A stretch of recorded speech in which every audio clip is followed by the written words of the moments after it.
Perkenalkan, nama saya Gideon Edwin Rismawan, biasanya dipanggil Edwin. Saya berasal dari Malang, tepatnya saya mengajar di SDN Merjosari 3, Kota Malang.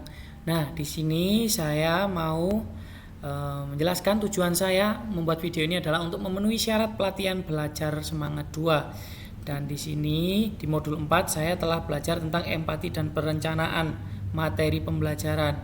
Di dalam materi ini saya belajar banyak tentang bagaimana saya untuk memahami perasaan orang, pikiran orang, dan keinginan orang lain. Di sini saya belajarnya itu mengenai siswa ya, tentang perasaan siswa, bagaimana ketika siswa itu merasa sedih ataupun bagaimana mereka merasa senang, pikiran mereka ketika menjawab sesuatu, dan keinginan mereka tentunya dalam pembelajaran itu pengennya seperti apa sih, itu yang saya pelajari. Dan saya tetap menjadi diri sendiri meskipun saya itu belajar untuk memahami orang lain. Saya tetap memiliki pemikiran saya sendiri.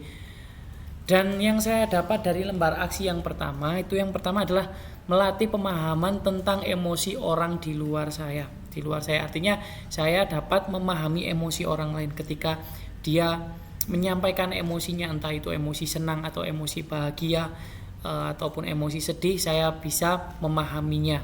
Dan yang kedua, melatih diri saya untuk menjadi pendengar yang aktif. Pendengar yang aktif di sini menurut saya adalah orang yang bisa mendengarkan orang lain secara baik.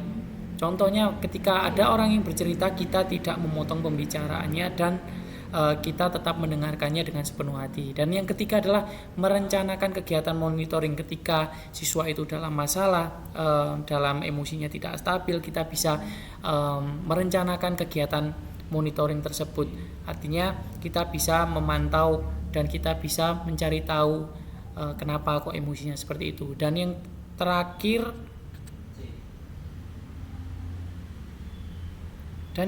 adalah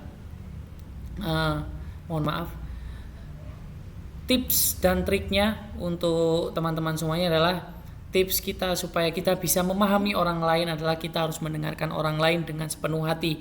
Mendengarkan dengan sepenuh hati artinya kita tidak usah mengikuti ego kita. Contohnya ketika ada orang lain bercerita terus ditimpali kamu masih mending, nah seperti itu jangan.